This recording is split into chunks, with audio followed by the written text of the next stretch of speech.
Hello everybody. This is a little segment I'm going to be calling Magehammer's Musings, where I choose a topic and I talk about it. So today I decided to talk about pretty much where my hobby journey began, and that's with Dungeons and Dragons. So as you saw, I was a huge comic book fan when I was a kid, and I found these advertisements throughout the comics. There were a series of 4 of them. You can find these online, Dungeons & Dragons comics. But I was immediately hooked. Okay, you had adventures, going into a dungeon, helping their friends, fighting dragons, in comic book form. I mean, it was a brilliant marketing. I jumped right on and I started looking for that game. That was about 1981, 82. I was 11, 12 years old. Then that year, thanks to my wonderful parents, I got the Moldvay Dungeons and Dragons basic set. This is a treasure trove. This is what the book looked like. Many of you know what this is. Many of you have seen it. Beautiful, wonderful retro art. Simple rules. Oh, look, I still got some characters in there. Razor Leaf. Torque. Forbo. Still, halflings have always been a huge passion of mine, so. Combat tables, you had to roll on tables. Yeah, when I got this book, my world changed completely. In it was the iconic Keep on the Borderlands, written by the man himself, Gary Gygax. So, classic module. I am currently running this module using Goodman Games' wonderful Games Reincarnated line. They reprinted all of the printings of this as well as modernized it for D&D 5th edition. And it is about as iconic as it gets. I think it holds some kind of record for the dungeon that's been most run by a number of players in the world. I'm not sure. That might be Tomb of Horrors. I'm not 100% sure, but it's awesome. Running it right now, it's just a nostalgic wonder trip. It's great. Shortly after that came out, the expert book came out, which it looks like my expert book is over on the shelf. It was blue, but it also came with the Isle of Dread. I have several modules in here. Well into my Dungeons and Dragons journey, they came out with the red book. Of course, I picked this up. Plus, it had a solo choose your own adventure, roll dice adventure running through it. That was awesome because it was always hard for us to get together and play. Even though my neighbor Joe, I took the basic set over to him, and he was just as hooked as I was. And I actually go over to Joe's house every twice a month or so and play this game. Now that quarantine's over, we play Dungeons & Dragons. Well, we're playing Tiny D6 actually, but I've just converted all this awesome D&D stuff to Tiny D6. We'll talk about that as I go forward as well. Okay, so that was the beginning. Okay, shortly after that came out, there was this, what most people consider first edition Player's Handbook. Let's see, it even has my name in it. I have my old address. Got some characters in here. Dragon magazine published a Phaco wheel. Or is that for second? No, it's first edition. Yep. I mean, this wasn't Phaco. No, it was just a combat computer. They called it combat computer from Dragon magazine. Still got it because combat was kind of counterintuitive in first edition.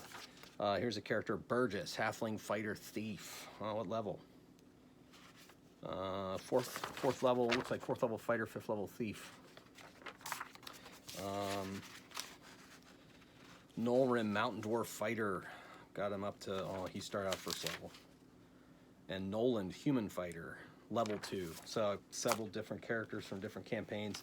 When I was playing first edition, pretty much Joe was running first edition Player's Handbook, or Dungeons & Dragons.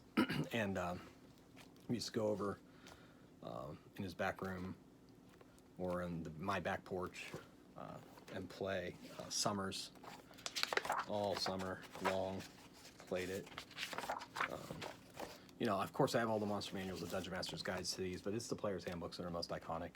So we played this for quite a while, pretty much mostly through high school. Joe, though, he's my neighbor, went to a neighboring high school. His dad was band director there, so he went there for that. But, so his friends, it was mostly his friends that I played with over at his house. They became my friends, of course. And then when we hit college, same kind of thing, second edition. I believe this was released in '89.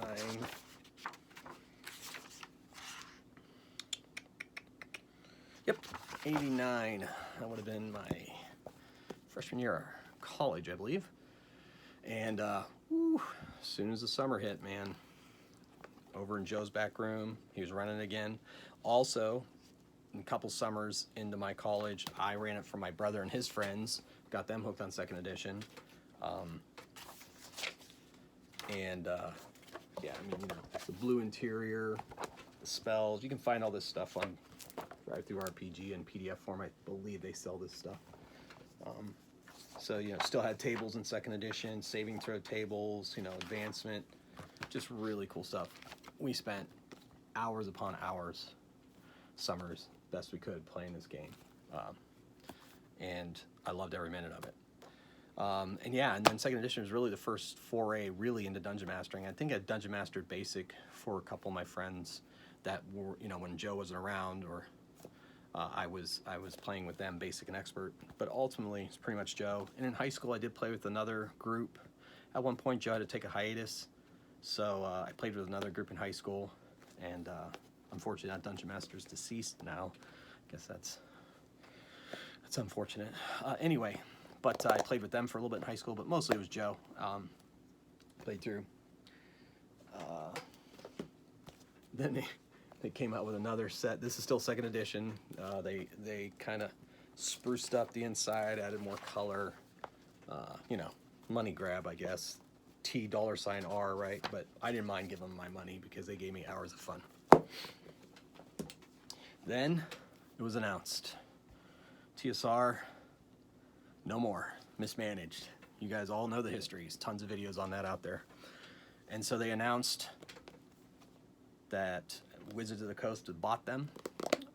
Wizards of the Coast, of course, had made their millions on Magic the Gathering, which TSR had passed up on, by the way. Magic will be another video of Magehammer's Musings.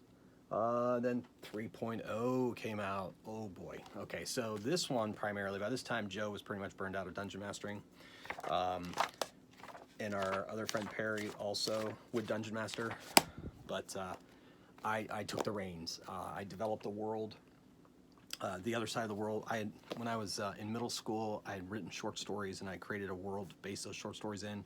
And then when 3.0 came out, you know, years later, I decided the other side of that world would be where I would put 3.0, and I created the Swordlands and called it the planet Mevum. So I have a map of that. My friend Perry took it and put it in this map-making software. It looks awesome, and I still have my hand-drawn map, which I may end up showing at some point another when I talk about homebrew and Magehammer's Musings and my campaign creations. But this is 3.0. And then, of course, 3.5. Dungeon Master's Player's Handbook. Came out pretty much, a couple years after 3.0 came out. You know, more modern kind of style, very stylistic.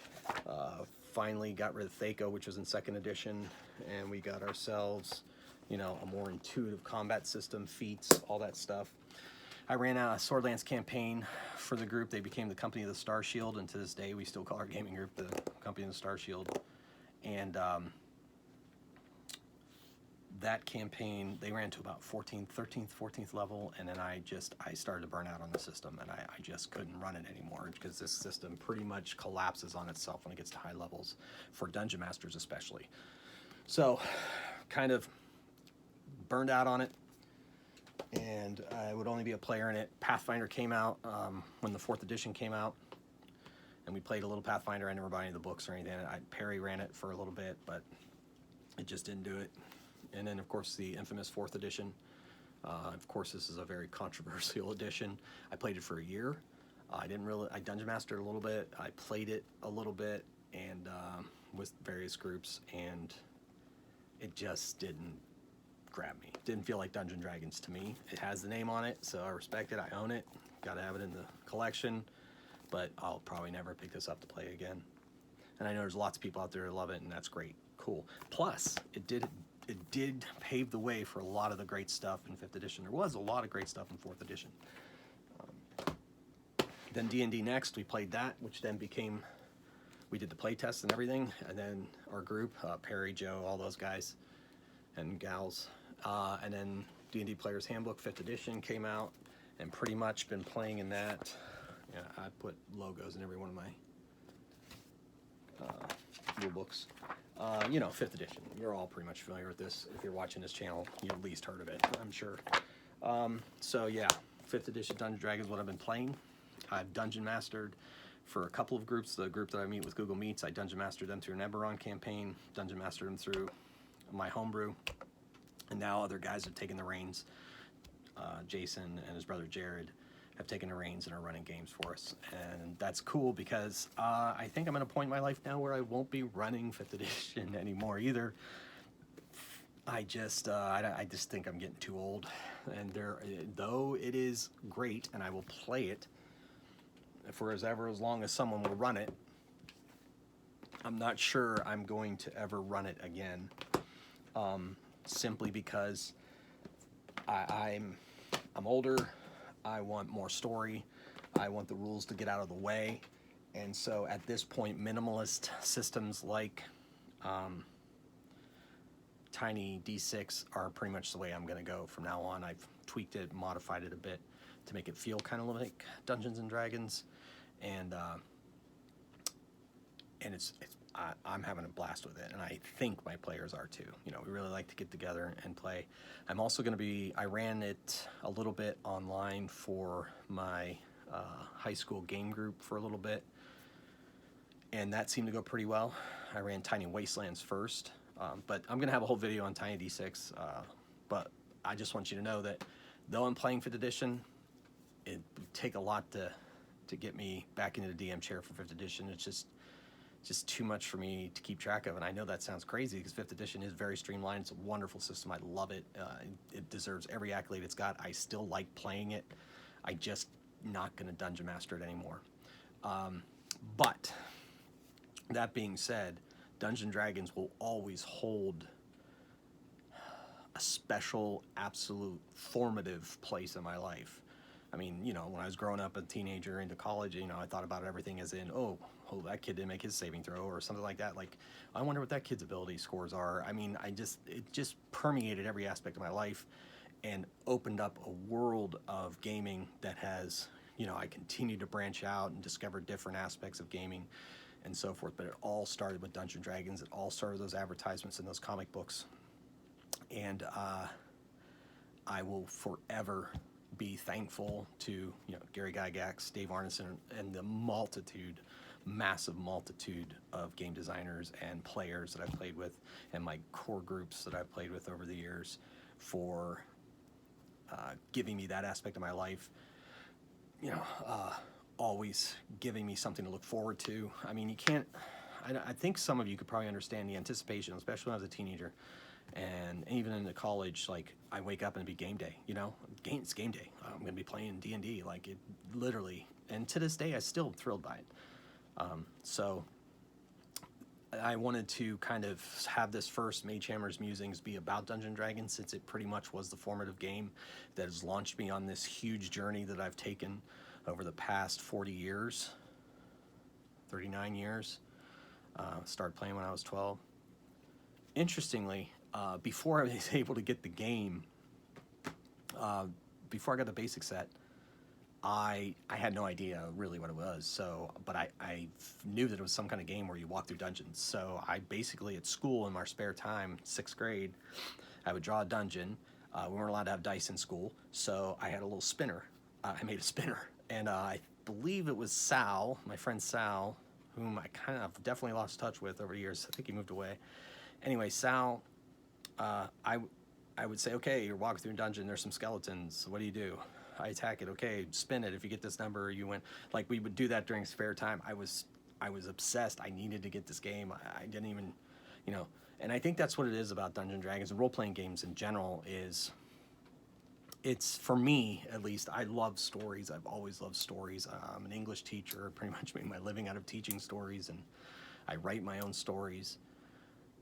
And it's the story. And this game allowed you to be in stories. These things that I loved, comic books, novels, they allowed me to be in those stories and make me a character in those stories. And then as a dungeon master, able to create those stories for my friends. For me, who I am, that was absolutely world-changing and amazing.